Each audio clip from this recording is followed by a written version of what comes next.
बिस्मिल्लाहिर्रहमानिर्रहीम। अल्लाहुम्मा सल्ली अला मुहम्मद व आले मोहम्मद। तमाम हमद की तस्बीह है उस पाक ज़ात के लिए जिसने हर शय को अदद में गिन रखा है, और दरूदो सलाम मोहम्मद व आले मोहम्मद पर जो हर शय के अदद को जानते हैं।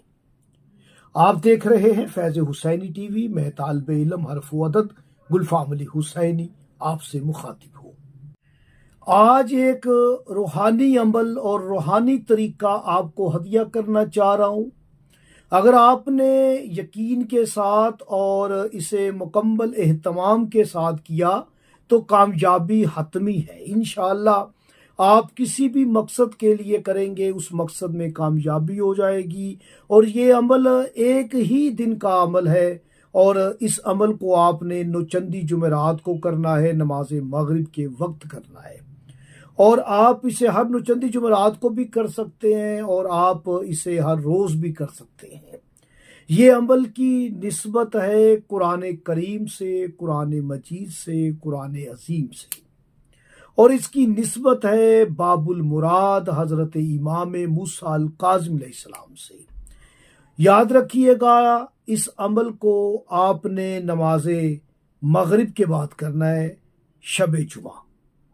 अगर आप इसे रोज़े जुमा करना चाहें तो आप इसे नमाज फजर के बाद करें। कुरान करीम आप खोल के आपने 7 मरतबा सूरह फातिहा पढ़नी है।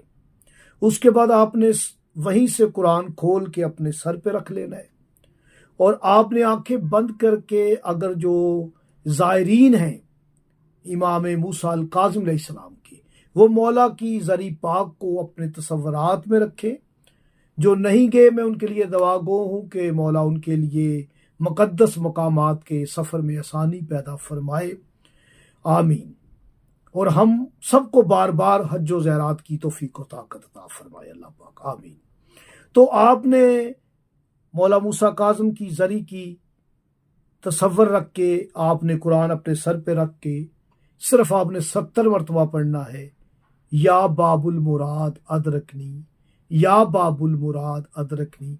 70 मरतबा पढ़ के अल्लाह पाक को कुरान मजीद का और इमाम मजीद इमाम मूसा काज़िम अलैहिस्सलाम का वास्ता देकर आपने अल्लाह पाक से दुआ करनी है। इंशाअल्लाह आपकी दुआ कबूल होगी।